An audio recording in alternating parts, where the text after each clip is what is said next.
السلام علیکم dear readers, welcome to Urdu novel archives. کیسے ہیں آپ سب؟ آج ہم کرنے جا رہے ہیں قلب زر کی ایپیسوڈ 42 کی ریڈنگ۔ اور اگر آپ نے ہمارے چینل کو ابھی تک سبسکرائب نہیں کیا تو سب سے پہلے ہمارے چینل کو کر لیں سبسکرائب اور بیل آئیکن کو کر لیں پریس، تاکہ ہر آنے والی ویڈیو کا نوٹیفیکیشن آپ کو ٹائم پر مل سکے۔ اور سب سے پہلے گائز ایزی ہو جایا کرو، آپ لوگ اتنا ہائپر ہو جاتے ہو، ایسے نہیں کرنا چاہیے ویسے آپ لوگوں کو، بیکاز جہاں تک میں دیکھوں تو میں نے آپ لوگوں سے کبھی بھی لائکس کی یا کمنٹ کی ڈیمانڈ نہیں رکھی کہ آپ لوگ اتنے کمنٹ کرو، اتنے لائکس کرو، تب جو ہے وہ آپ لوگوں کو ویڈیو ملے گی۔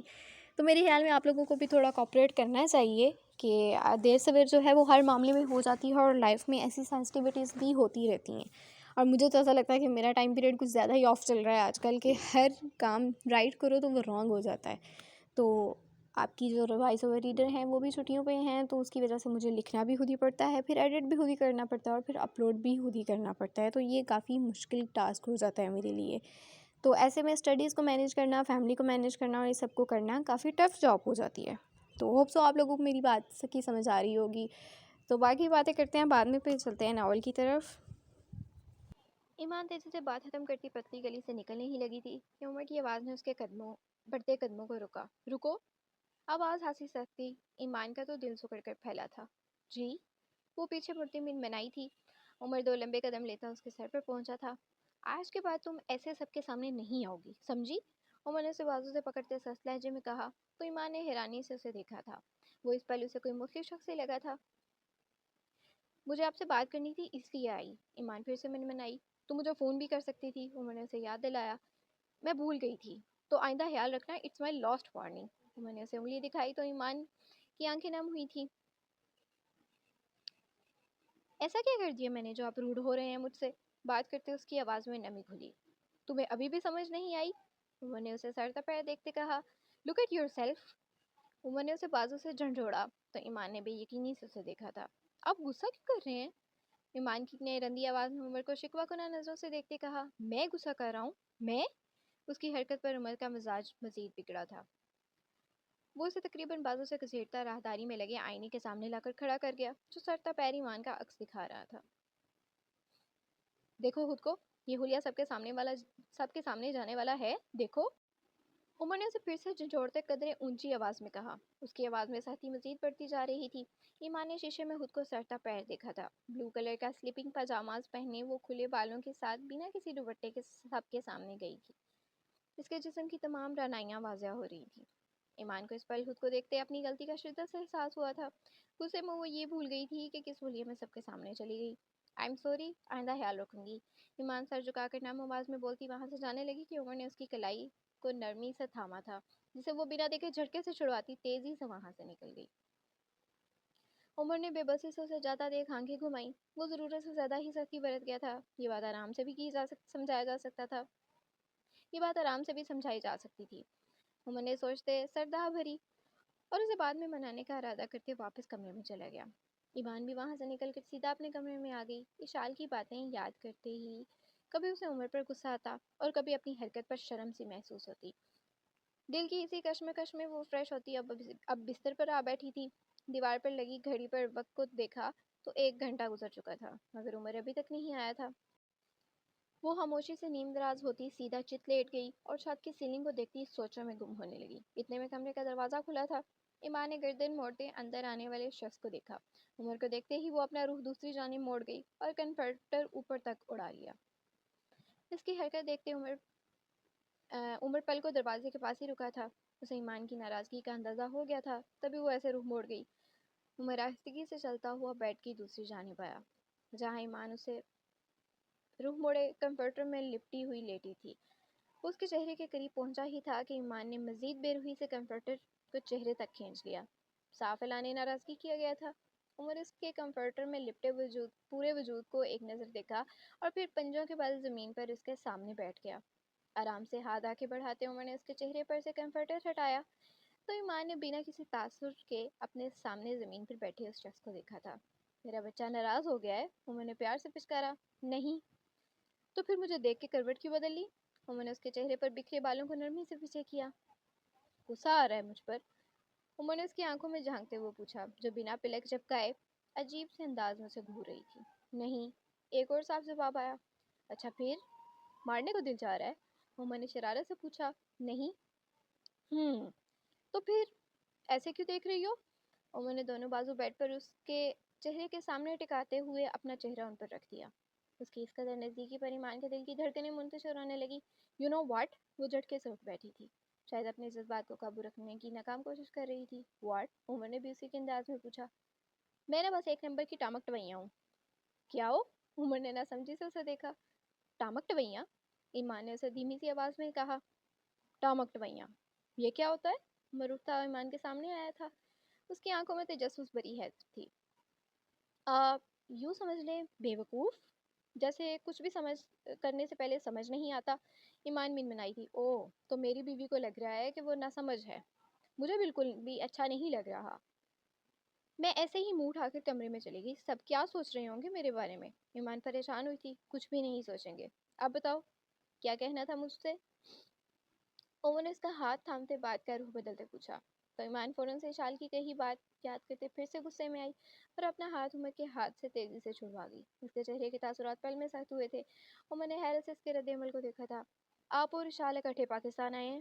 ایمان نے کڑے تیور لیے بیری بالا انداز اپنایا۔ عمر کے چہرے کی شوخی ایک دم سے سمٹی تھی۔ اشال نے سب بتا دیا مجھے، آپ نے اس کا ہاتھ بھی پکڑا تھا۔ ایمان روحان سی ہوئی، اسے ڈر لگ رہا تھا ایمان، اور میں نے نہیں، اس نے میرا ہاتھ پکڑا۔ عمر نے صفائی دینی چاہی۔ جو بھی تھا، آپ نے کہا تھا آپ مجھ سے کبھی بھی نہیں چھپائیں گے، آپ مجھ سے کچھ بھی نہیں چھپائیں گے۔ یہ اتنی اہم بات نہیں ہے، میرے لیے بہت اہم ہے۔ عمر کی بات کو بیچ میں ٹوکتے ایمان بولی۔ اچھا سوری، اب ایسا نہیں ہوگا۔ عمر نے اس کی ناراضگی ختم کرتے بلا جھجک معافی مانگی۔ ہونا بھی نہیں چاہیے، ایمان وارن کرتے چہرہ موڑ گئی۔ اچھا اب تو ناراضگی ختم کر دو، سوری کر تو رہا ہوں، بلکہ یہ لو، یہ جو ہاتھ اس نے پکڑا تھا اسے ہی کاٹ دو۔ عمر نے اپنا ہاتھ آگے بڑھاتے ہوئے کہا، تو ایمان نے غصے سے اس کی طرف گھور کر دیکھا تھا۔ اب ایسا بھی غصہ نہیں آ رہا مجھے، وہ دھیما سا مسکراتے عمر کا ہاتھ تھامتے ہوئے بولی۔ تو عمر نے سکون کا سانس بھرا تھا۔ میری بیوی بہت زیادہ سخت مزاج ہے نا؟ عمر نے اسے بازو کے حصار میں لیتے ہوئے کہا۔ اپنے بارے میں کیا خیال ہے آپ کا مسٹر؟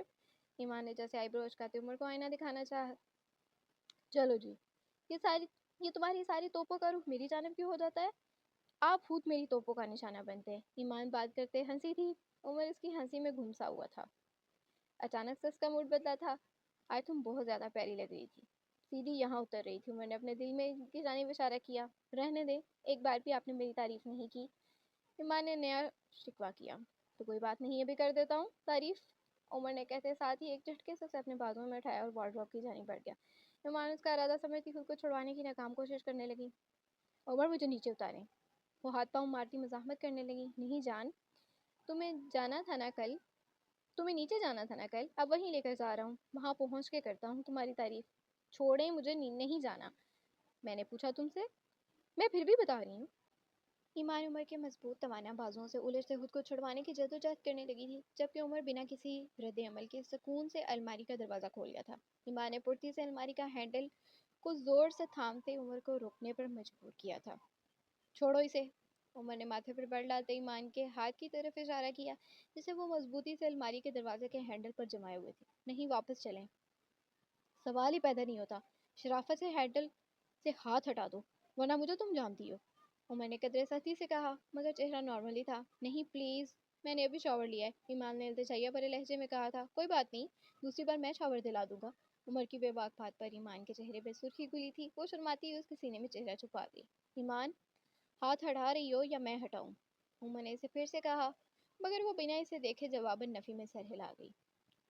عمر نے چہرہ اوپر اٹھاتے گہری سانس اندر کھینچی اور پھر اس کی کمر میں حائل اپنے بازو کی گرفت جان بوجھ کر چھوڑ دی، تو ایمان نے بے ساختہ چیخ مارتے اس کی گردن میں اپنے بازو ڈالتے خود کو پیچھے لڑکنے سے بچایا تھا۔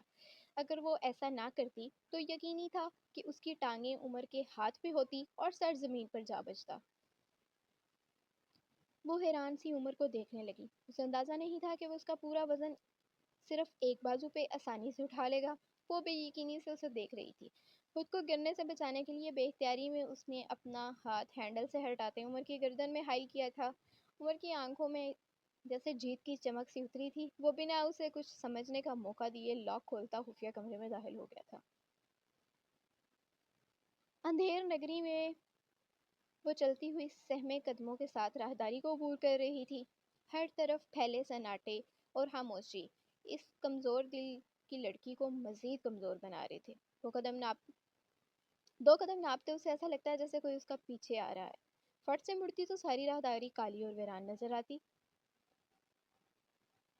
دل ہی دل میں وہ زرمینہ کو کوس رہی تھی، جس کی اس نے کچن تک ساتھ چلنے کی لاکھ منتیں کی تھی، مگر زرمینہ اس وقت اپنے سچے عاشق سے تعریفیں وصولنے میں مصروف تھی۔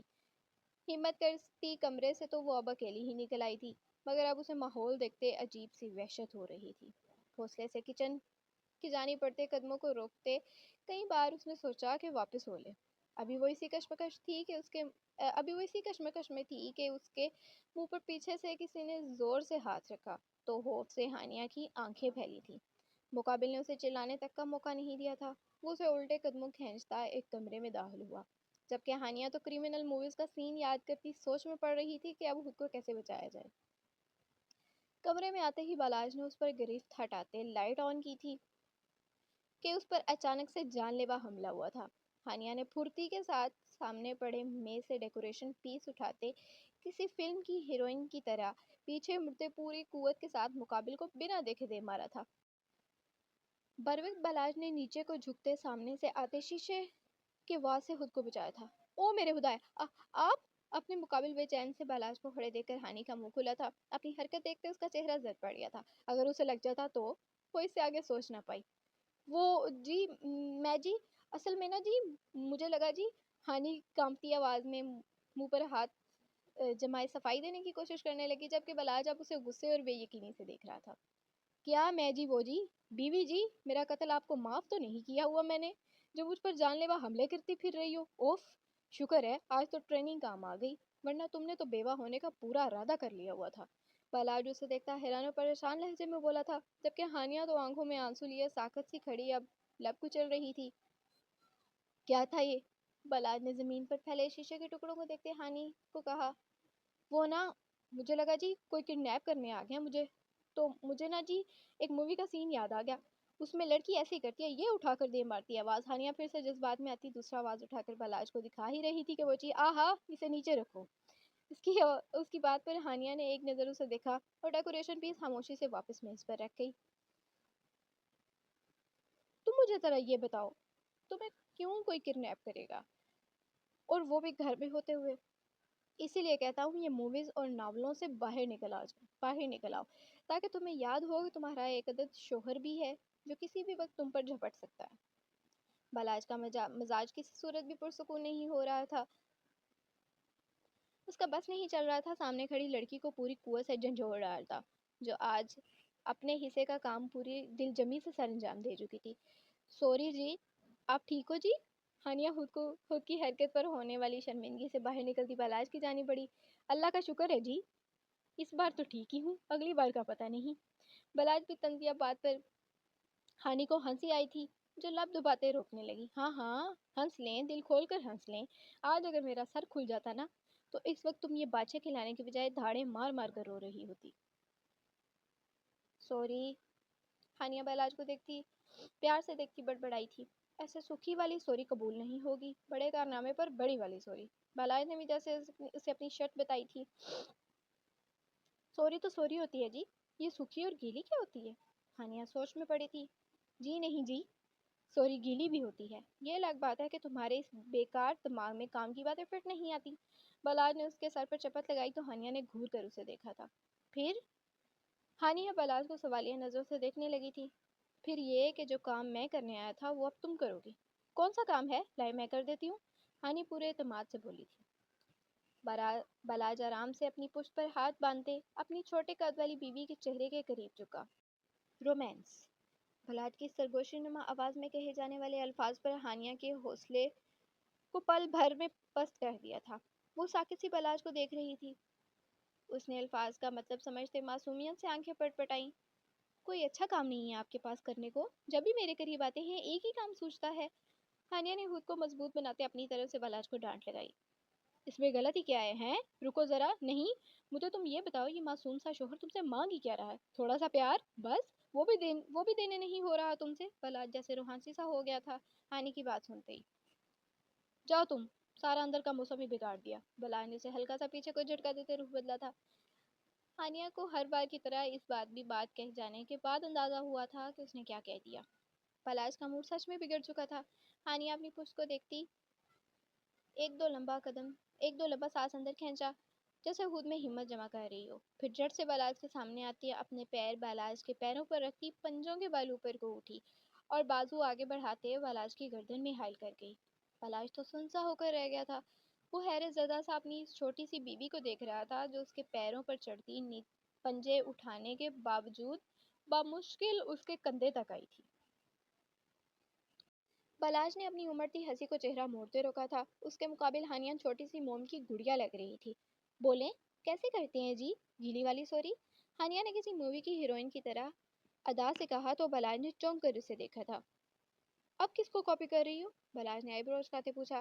ہانیہ شرمندہ سا مسکرائی اور پھر بولی، وہ نہ ایک تھی میری فیورٹ ہیروئن، کمال کی اداکاری تھی اس کی ایک رومانٹک مووی میں نے دیکھی، اس نے ایسے ہی کیا تھا ہیرو کے ساتھ۔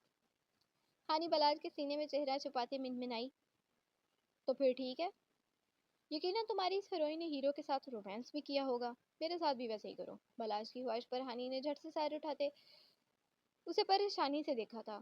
پر وہ تو جی گوری تھی، تو تم کون سا کالی ہو، اچھی خاصی گوری ہو۔ بلاج نے اس کا جیسے بہانہ ختم کیا تھا۔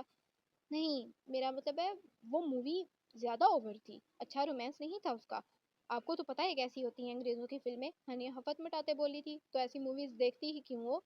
خیر، مجھے میری ہنی کے انداز میں پیار چاہیے۔ بلاج کی بات پر ہانیہ کی رنگت میں سرخی بڑی تھی۔ نہیں نا، کچھ اور، وہ میں شادی کے بعد کروں گی۔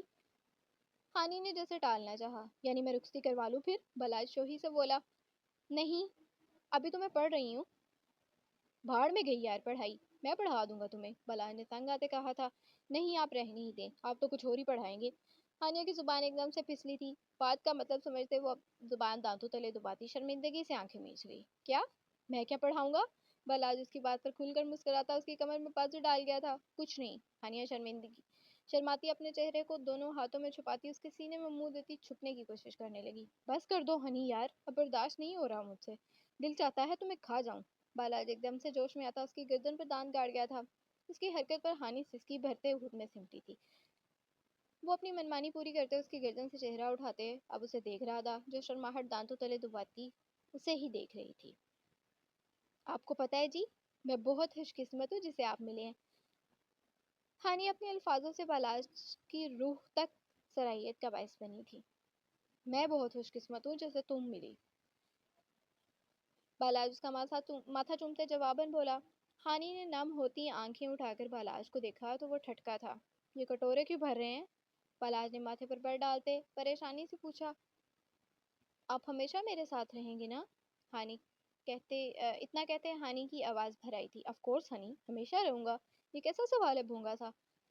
لگتا ہے تمہارے اندر کی بیوی جاگ رہی ہے، تبھی کہہ رہا ہوں رخصتی کروا لیتے ہیں۔ بالاج مسکراتا اپنی ہی رو میں بات پوری کر رہا تھا کہ اچانک سے اس کی نظر ہانی کے جھکے سر سے ہوتی اس کی تھوڑی تک ڈھلکتے آنسوؤں کے قطروں پر پڑی۔ ہنی ادھر دیکھو مجھے۔ اس نے ہانی کا جھکا چہرہ اٹھایا تو اسے لگا کسی نے اس کے دل کو سختی سے مسل ڈالا ہو۔ اس کی ہنی کی آنکھیں آنسوؤں سے لبالب بھری ہوئی تھی اور چہرہ ضبط کے باعث پورا سرخ پڑ چکا تھا۔ رو کیوں رہی ہو؟ بالاج سے بولا نہیں گیا، وہ بامشکل منمنایا۔ اس کے سوال پر ہانی کو مزید رونا آیا تھا۔ آپ ہمیشہ میرے ساتھ رہیں گے نا؟ ہانی کی آواز میں درد تھا۔ ہنی کیا ہو گیا؟ پاگل تو نہیں ہو گئی ہو؟ ایسے کون روتا ہے؟ کہہ تو رہا ہوں ہمیشہ تمہارے ساتھ رہوں گا۔ اس کا یہ روپ بالاج سے دیکھا نہیں جا رہا تھا۔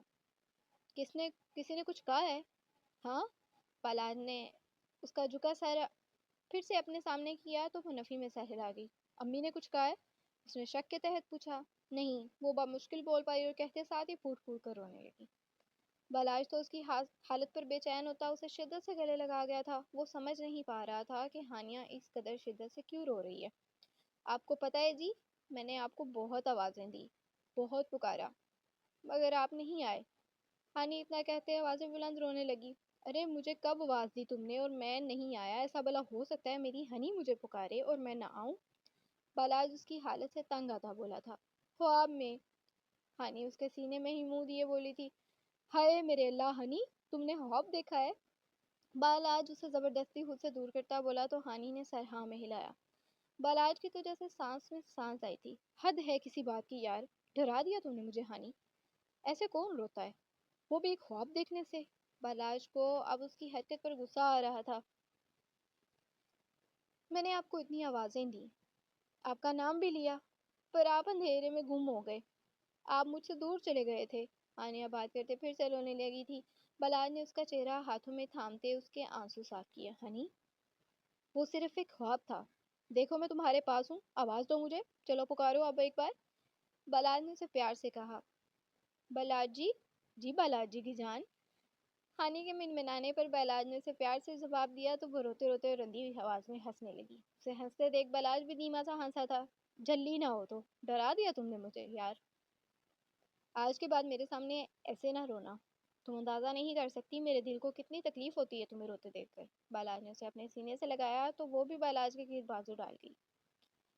ویسے مجھے آج پتہ چلا ہے میری ٹڈی مجھ سے کتنی محبت کرتی ہے۔ بالاج کے ٹڈی کہنے پر ہانی پھر سے مسکرائی تھی۔ چلیں اب مجھے چھوڑ کر آئیں واپس روم میں، ہانی اپنے آنسو صاف کرتی ایک دم سے بولی تھی۔ میرے ساتھ میرے سارے رومانس کا ستیہ ناش کرتے آپ میڈم کہہ رہی ہیں کہ مجھے چھوڑ کر آئیں کمرے میں، یہ بھی صحیح ہے جی۔ بالاج اسے دیکھ کر مصنوعی ناراضگی سے بولا تھا۔ کچھ دیر رک جاؤ نا، بالاج نے منت کی تھی، پہلے پانی لینے جانا ہے۔ ہانی نے اس کی بات کو سرے سے نظر انداز کرتے اس کا ہاتھ تھامتے کہا تھا تو بالاج نے اسے عجیب نظر سے دیکھا تھا جس پر ہانیہ مسکرائی تھی۔ اگلے دن ڈائننگ ایریا پر صبح سویرے ہی چہل پہل سی تھی، اور سب سے بڑی بات یہ تھی کہ آج عمر جناب بھی بروقت ناشتے کو پہنچ چکے تھے۔ آج ایمان کی رسم تھی، آج وہ سب گھر والوں کو اپنے ہاتھ سے میٹھا بنا کر کھلانے والی تھی۔ شاید یہی وجہ تھی کہ وہ خود تو جلدی اٹھی ہی تھی، ساتھ میں اپنے دولہے راجا کو بھی گھسیٹ لائی۔ سب چھوٹے بڑے ڈائننگ پر بیٹھے ناشتے کے بعد ملنے والی کھیر کا شدت سے انتظار کر رہے تھے جو ایمان لینے کے لیے کچن میں گئی تھی۔ عمر بھی آج اپنے مزاج کے برعکس کچھ زیادہ ہی شوق نظر آ رہا تھا۔ آج اسے گھر والوں کا شور شرابہ چبھ نہیں رہا تھا۔ باجی، یہ والا آپ اٹھا لو، باقی یہ میں ٹرے میں لے آتی ہوں۔ گل کھیر کا سجا بھاری ٹرے ایمان کے ہاتھ سے لیتی اسے صرف ایک ڈوگا پکڑا گئی۔ اس کے فکر والے اس انداز پر ایمان مسکرائی تھی اور ہاتھ میں پکڑا کھیر کا ڈونگا اٹھا کر باہر لے آئی۔ سامنے سے آتی ایمان پر سب سے پہلی نظر عمر کی پڑی تھی، جو اب ہاتھ کی مٹھی پر چہرہ ٹکائے اسے خوشی سے مسکراتے اپنی جانب آتا دیکھ رہا تھا۔ گولڈن کامدار جوڑے میں وہ نئی نویلی سجی سبری روایتی دلہن ہی معلوم ہو رہی تھی۔ ایمان بھی مسکراتی شرماتی عمر کو ہی دیکھ رہی تھی۔ ڈائننگ ایریا کے قریب آئی تو عمر نے شرارت سے اسے فلائنگ کس دیتے ہوئے آنکھ ونک کی ہی تھی کہ ایمان محترمہ کے ہاتھ میں پکڑا کھیر کا ڈونگا فرش پر جا گرا۔ برتن کے چھن سے ٹوٹنے کی آواز پر سب نے چونک کر پیچھے دیکھا، جہاں ایمان منہ کھولے ہاتھ ہوا میں روکے کبھی فرش پر بکھری کھیر کو دیکھ رہی تھی اور کبھی عمر کو۔ عمر بھی چہرے سے ہاتھ ہٹاتے پھٹی آنکھوں سے ایمان کی طرف دیکھ رہا تھا۔ اسے ہرگز اندازہ نہیں تھا کہ ایمان سے ایسا رد عمل ملے گا۔ چند لمحے پہلے سرشار دکھائی دینے والا چہرہ اب سنجیدہ ہو چکا تھا۔ ایمان کو تو بھری محفل میں عمر سے اس قسم کی حرکت کی قطعاً توقع نہیں تھی۔ اچانک سے ملنے والی فلائنگ کس نے اسے اس قدر چونکا دیا کہ وہ بے ساختہ اس کے ہاتھوں کی گرفت ڈھیلی پڑ گئی اور کھیر کا ڈونگا اس کے ہاتھ سے پھسل کر زمین بوس ہو گیا۔ ہائے میں مر گئی، میرے جہیز کا ڈونگا! صوفیہ بیگم فٹ سے اٹھتی پیچھے مڑی اور پریشانی سے گالوں پر ہاتھ رکھتے ہوئے اپنے بون سیٹ کے ڈونگے کو دیکھنے لگی جو چھوٹے چھوٹے ٹکڑوں میں تقسیم ہو کر فرش پر ارد گرد بکھر گیا تھا۔ یہ ماں کے کتنے جہیز کے برتن ہیں جو ختم ہی نہیں ہو رہے۔ لکی نے اپنی ماں کی بات سنتے ہوئے مومن کے کان میں سرگوشی کی۔ جتنے بھی برتن بابا کے پیسوں سے آتے ہیں ماں ان سب کو اپنے جہیز کے برتنوں میں کاؤنٹ کرتی ہیں۔ مومن نے سنجیدگی سے منظر پر نظر رکھتے ہوئے لکی کو معلومات فراہم کی۔ ہائے لڑکی، یہ کیا کر دیا تم نے؟ صوفیہ بیگم تو غصے سے سرخ ہو چکی تھی۔ برتنوں کے معاملے میں کسی قسم کی رعایت کا سوال ہی پیدا نہیں ہوتا تھا، اور یہ بات ہانی سے بہتر کوئی نہیں جانتا تھا۔ ایمان اب ہوش میں آتی عمر کو ہی گھور رہی تھی جو نظریں چرا کر انجان بننے کی پوری کوشش کر رہا تھا۔ برتن کو چھوڑو صوفیہ، بچی کو دیکھو، کمال صاحب نے فکر مندی سے ایمان کو دیکھتے کہا تھا۔ ایمان بیٹا تمہیں کہیں چوٹ تو نہیں آئی؟ اتنے میں انہوں نے پوچھا تھا۔ اتنے میں گل بھی کچن سے باہر آئی، مگر سامنے کا منظر دیکھتے ہی اس کی آنکھیں اور منہ دونوں حیرت سے کھل گئے تھے۔ باجی ایک ڈونگا بھی پارا لگ گیا سی۔ گل نے ایمان کے قریب آتے ہوئے زمین پر بکھری کھیر کو دیکھ کر شاید طنز کیا تھا۔ ایمان اس کے انداز کو سمجھ نہیں پائی تھی۔ مجھے چکر آ گیا تھا۔ ایمان نے صورتحال کو سنبھالنے کے لیے دماغ لڑاتے ہوئے اپنا سر پکڑ لیا۔ ہائے ہمارا بچہ بے زرمینے، شکل کیا دیکھ رہی ہو، بابی کو پکڑو۔ بیوی شری ایمان کے چکر والی بات سنتے ہی گھبرا گئی تھی۔ میاں اور زرمینہ بیک وقت اٹھ کر ایمان کے پاس پہنچی تھی۔ تم اب ٹھیک ہو؟ میاں نے فکر مندی سے ایمان کو تھامتے ہوئے پوچھا۔ ہاں ابھی بھی آ رہے ہیں چکر، ایمان نے اداکاری کے بھرپور ظہور دکھاتے ہوئے کہا۔ تو میاں نے اسے تھام کر صوفیہ بیگم کی چھوڑی ہوئی کرسی پر بٹھا دیا۔ صوفیہ بیگم بھی عارضی طور پر اپنے جہیز کے برتن ٹوٹنے کا غم بھلاتی ایمان کی جانب متوجہ ہوئی تھی۔ میرا بچہ اگر طبیعت ٹھیک نہیں تھی تو کیا ضرورت تھی آج کھیر بنانے کی، کسی اور وقت بنا لیتی۔ بیجا نے پریشانی کے عالم میں ایمان کا ہاتھ تھاما تھا، جبکہ عمر تو حیرت سے گنگ چہرہ لیے اپنی بیوی کی اداکاری کے جوہر دیکھ رہا تھا، جو تھوڑی دیر پہلے اس کے سامنے باتیں کھلا رہی تھی اور اب خود کو ایسے ظاہر کر رہی تھی جیسے ابھی بے ہوش ہو جائے گی۔ اب ٹھیک ہو؟ صوفیہ بیگم نے اس کے کندھے پر ہاتھ رکھتے پوچھا تھا۔ جی اب ٹھیک ہوں، بس اچانک چکر سا آ گیا تھا۔ ایمان نے عمر کو دیکھتے جھوٹ بولا تو عمر نے اس کی بات سنتے ہوئے عجیب انداز میں اسے دیکھتے آئی برو اچکائی، جیسے کہنا چاہ رہا ہو کیا واقعی؟ ایمان نے عمر کی سوالیہ طنز بھری نظروں سے ہائپ ہوتے ہوئے چہرہ موڑ لیا۔ ایمان کی چکر والی بات پر سب پریشان ہو گئے تھے۔ وے ایمان نے یہ چکر کیوں آیا تمہیں؟ بی بی شیری نے کچھ سوچتے سوال پوچھا۔ ویسے ہی آ گیا ہوگا بی بی جان، شادی کے دن چل رہے ہیں، تھکاوٹ ہو گئی ہوگی نا۔ انم نے اپنی رائے دی تھی۔ وے ایمان چکر کے ساتھ متلی بھی ہو رہی ہے کیا؟ بی بی شیری نے انم کی بات کو سرے سے نظر انداز کرتے دوبارہ ایمان سے سوال کیا تو وہ بنا سوچے سمجھے سر ہاں میں ہلا گئی۔ بی بی شیری تو ایمان سے تصدیق کرتی ہوچی سے چہک ہی اٹھی تھی۔ بہو کہیں تمہارا پیر تو بھاری نہیں، اس کو چکر کے ساتھ متلی بھی آ رہا ہے؟ بی بی شیری کی بات پر انم بیجان اور صوفیہ بیگم نے بیک وقت ایمان کو پرسوچ نظروں سے دیکھا تھا۔ نہیں بی بی شیری مجھے پیر بھاری نہیں محسوس ہو رہا۔ ایمان جو ان کی بات کا مطلب نہیں سمجھ پائی تھی، اسی لیے اپنے اندازے کے مطابق بولی۔ اس کی بات پر صوفیہ بیگم مسکرائی تھی۔ نہیں بیٹا ان کا مطلب ہے شاید تم ماں بننے والی ہو۔ صوفیہ بیگم مسکرا کر بولیں تو ایمان اور عمر ایک ساتھ بول پڑے۔ ایسا نہیں ہو سکتا۔ سب نے چونک کر ان دونوں کو دیکھا۔ لے کیوں نہیں ہو سکتا؟ اس کی علامات کچھ ایسی ہی ہیں، بیجان نے عمر کو گھورتے ہوئے جواب دیا۔ عمر بیٹا چیک اپ کروا لینے میں کوئی حرج نہیں ہے، کمال صاحب نے عمر کو دیکھتے مشورہ دیا۔ بٹ بابا، عمر نے آنکھوں کے اشارے سے انہیں سمجھانے کی کوشش کی، جیسے کہہ رہا ہو 2 دن میں کیا ہی ہو سکتا ہے۔ بیٹا کافی وقت ہو چکا ہے تم لوگوں کی شادی کو، ہو بھی سکتا ہے تم چیک اپ کروا لینا، آج باہر جا بھی رہے ہو۔ صوفیہ بیگم نے عمر کو دیکھتے سرشاری سے نصیحت کی تھی۔ ان کی بات سنتے عمر اور ایمان نے ایک دوسرے کو عجیب سے انداز میں دیکھا تھا۔ اب ان سب کو وہ کیا ہی بتاتے کہ اس نے اپنا حق پہلی بار 2 دن پہلے استعمال کیا تھا۔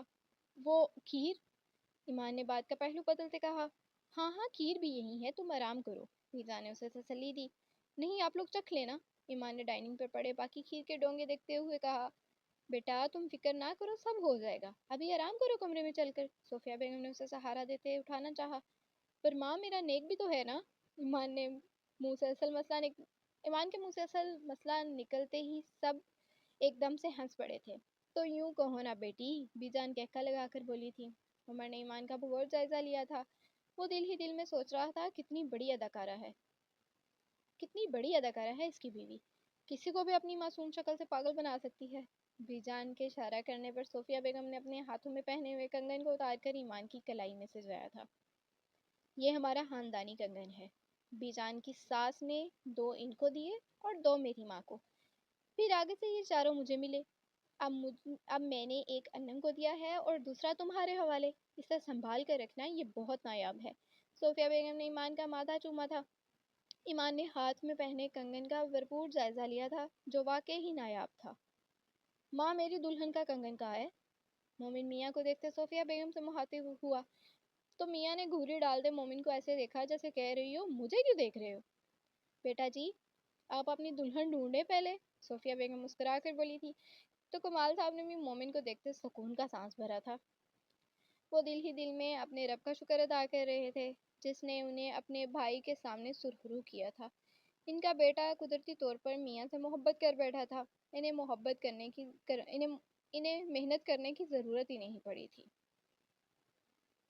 اوکے گائز، تو ایپیسوڈ ہماری ہو چکی ہے اینڈ. ہوپس ہو کہ آپ لوگوں کو ایپیسوڈ بہت پسند آئی ہوگی. اب چلتے ہیں اپنے کمنٹ سیشن کی طرف، پھر ویڈیو کا اینڈ کرتے ہیں. اوکے گائز، تو پہلا جو کمنٹ ہے وہ کیا ہے کہکشاں ممتاز نے. کہکشاں ممتاز کہہ رہی ہیں بے وقوف بنا رہی ہیں اب ہم لوگ کو 3 دن کے گیپ کے بعد آپ ایک ایپیسوڈ دیتی ہیں. تو ایسا نہیں ہے، بے وقوف نہیں بنا رہی ہوں، ایکچولی بے وقوف میں خود بن جاتی ہوں، کیونکہ ایک تو ساتھ ساتھ پراپر لکھنا ہوتا ہے، اور پھر اس کے بعد جو ہے وہ آج کل ایڈیٹنگ اور وائس اوور بھی چل رہا ہے، اور باقی ایشو بھی ساتھ ساتھ چلتے رہتے ہیں. اب ریسنٹلی ایسا ہوا ہے کہ میں نے 2 ایپیسوڈ پینڈنگ پہ ڈال کر رکھی ہوئی تھیں، اینڈ میرا لیپ ٹاپ جو ہے وہ ایکسپائر ہو گیا. فائنلی ایکسپائر ہو چکا ہے. پہلے وہ میس کریٹ کرتا تھا، اب وہ ایکسپائر ہو چکا ہے. تو اب میں نے اپنی فرینڈ سے جو ہے وہ لیپ ٹاپ لے کے اس پہ جو ہے وہ پروسیسنگ کی ہے، لیکن وہ جو میری 2 ایپیسوڈ لکھی ہوئی تھیں وہ ویسٹ گئی ہیں، اور اس کی وجہ سے میں بہت سیڈ رہی ہوں. تو یہ بھی بیچ میں سب چلتا رہتا ہے، اب بندہ کیا ہی کر لے. اینڈ عبیرہ نے بولا ہے کہ آپ روز یہی کہتی ہیں، میں کیا کروں، روز میرے ساتھ یہی ہوتا ہے، تو میں آپ لوگوں اپنی فیملی کے ساتھ بھی ویسا ہی شیئر کر دیتی ہوں.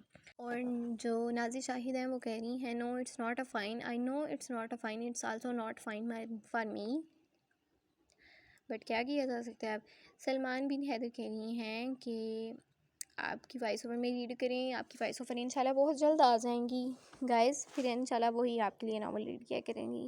ندیم احمد کہتے ہیں نیکسٹ ایپیسوڈ اپلوڈ کر دینا please, thank you so much for زبردست ناول. تھینک یو سو مچ ندیم آپ نے کمنٹ کیا. او ہو، ابھی سے لڑائی، کچھ ٹائم تو اچھے کپڑوں کی طرح رہنے دیتی، یہ تو زیادتی ہو جائے گی. ریلیکس، لڑائیاں ہر گھر میں چلتی رہتی ہیں، چھوٹی موٹی نوک جھوک ہو جاتی ہے، اسے لڑائی نہیں کہتے. پلیز ڈیئر، مجھے آپ کی وائس بہت اچھی لگتی ہے، وائس میں اپلوڈ کرنا چاہیے. غزل ملک نے کہا ہے تھینک یو سو مچ غزل ملک، آواز جو ہے وہ آپ کی وائس اوور کی جلدی واپس آ جائے گی، سینٹی ہونے کی ضرورت نہیں ہے. آگے کمنٹ کیا ہے مدثر سرجن نے، nice episode, thank you Mudassir. And Shabnam بہت اچھی لگی ایپیسوڈ، جلدی جلدی سیکنڈ پارٹ بھی ڈال دیں انشاءاللہ، سیکنڈ پارٹ بھی آپ لوگوں کو اچھا لگے گا، اپلوڈ ہو چکا ہے. گڈ پوائنٹ جو عمر نے شادی کے متعلق کہا، جی بالکل عمر نے شادی کے متعلق گڈ پوائنٹ کہا ہے، ایسا ہی ہونا چاہیے. گلو وتھ سائمہ، اب تو اپلوڈنگ پر چھوڑ دینا، جب بھی اپلوڈ ہوگا ہم دیکھ لیں گے. ٹھیک ہے جی، میں اپلوڈنگ پر چھوڑ دیا کروں گی، لیکن آپ لوگوں سے میری ایک ریکویسٹ ہے، ڈیپلی ریکویسٹ ہے گائز، کہ آپ لوگوں کو ایپیسوڈ چاہیے ہوتی ہے، بٹ مجھے ایپیسوڈ پہ وہ رسپانس نہیں ملتا. اگر میں ایپیسوڈ اپلوڈ نہیں کرتی تو وہ لوگ بھی کمنٹ کر کے پوچھتے ہیں جنہوں نے کبھی مجھے کمنٹ نہیں کیا. تو میں چاہتی ہوں کہ آپ لوگ جب میں کچھ لکھ کے دکھاؤں تو پھر اس پہ بھی ویسے ہی ریئیکٹ کیا کرو، جتنی آپ لوگ اتاولے ہو رہے ہوتے ہو نا اس پہ بھی ویسے ہی ریئیکٹ کیا کرو. اس سے پہلے کہ جو ہے میں بھی آپ لوگوں کو پریشرائز کروں جیسے آپ لوگ مجھے کرتے ہو کہ مجھے اتنے لائکس چاہیے، اتنے کمنٹ چاہیے، پھر ایپیسوڈ آئے گی، تو بہتر یہ ہے کہ خود ہی کر دیا کرو. ٹھیک ہے، کیونکہ آف کورس مجھے بھی آپ لوگوں کی اپریسیشن چاہیے ہوتی ہے. لٹرلی میں ایپیسوڈ اپلوڈ کرنے کے بعد اگر زیادہ کسی چیز کا ویٹ کرتی ہوں تو وہ آپ لوگوں کے کمنٹ ہوتے ہیں جو کہ مجھے مزید پاور دیتے ہیں، اور آپ لوگوں کے اچھے اچھے کمنٹ سے مجھے اور اچھا لکھنے میں مدد ملتی ہے. اور میں نے پہلے بھی کہا تھا کہ میں ناول کو میس نہیں بنانا چاہتی ہوں. ٹھیک ہے، یہ فیلنگ سے لکھنے ہوتا ہے. ہر ٹائم آپ ایک ہی زون میں نہیں ہوتے ہو، لائف میں اور بھی بہت ساری چیزیں چل رہی ہوتی ہیں، تو اس کے ساتھ اس کو مینیج کرنا یہ ایک ایسی چیز ہے جس میں آپ کو زون آؤٹ ہو کے لکھنا پڑتا ہے. آپ ارد گرد کی دنیا سے بے خبر ہو جاتے ہو اسے لکھتے ہوئے، تو پھر اس زون میں جانے کے لیے آپ کو ٹائم چاہیے ہوتا ہے، وہ فیل کرنے کے لیے پھر امپاورمنٹ چاہیے ہوتی ہے. تو ایسے میں آئی ہوپ سو کہ آپ لوگ مجھے سپورٹ کرو گے، مجھے اتنا پریشرائز نہیں کرو گے. ٹھیک ہے، ڈرامے کی بھی تو آپ کو ویک میں ایک ایپیسوڈ ملتی ہے نا، تو اسی طرح سمجھ لو کہ آپ لوگوں کو جب بھی ایپیسوڈ ملے گی وہ اچھی ہی ملے گی. تو صبر کا پھل ہمیشہ میٹھا ہوتا ہے، خود بھی صبر کرو. زیادہ نہیں کرواؤں گی آپ لوگوں کو صبر، اب یہ کہنا شروع ہو جائیں گے سارے کہ صبر پہ ہی لگائی رکھنا، لیکن پھر بھی آپ لوگوں کو اگر کوئی ہو جاتا ہے ٹرن آف تو تھوڑا ویٹ کر لینا چاہیے. It's not a bad thing. میں بھی تو آپ لوگوں کے کمنٹس آنے کا ویٹ کرتی ہوں. 3 دن بعد آپ لوگ میری پرانی ایپیسوڈس پہ کمنٹ کر رہے ہو، تو میں نے تو کبھی نہیں کہا کہ ریسنٹ اپلوڈ کی ہے تو جلدی جا کے کمنٹ کرو. خیر، شکوے شکایتیں ہماری ختم کبھی نہیں ہوں گی. آپ لوگوں کو اب مجھے یقین ہے کہ آپ سمجھ آ گئی ہوگی، اور آپ لوگ جا کے لائکس بھی کرو گے اور کمنٹ سب سے زیادہ کرو گے. آئی لو یور کمنٹس. اوکے، ملتے ہیں نیکسٹ ایپیسوڈ میں انشاءاللہ، وہ بھی جلد اپلوڈ ہو جائے گی. تب تک کے لیے اپنا خیال رکھیے گا. اللہ حافظ.